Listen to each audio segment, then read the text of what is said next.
وبركاته. وعليكم السلام ورحمة الله وبركاته. ما هو القرآن؟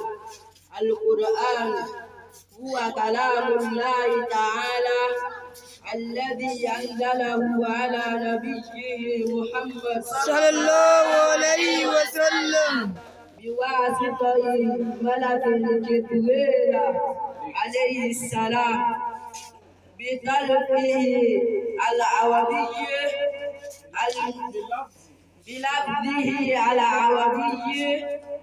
المتعبد بتلاوته المنقول إلينا بالتواتر والمبدوء بسورة الفاتحة والمختوم بسورة الناس.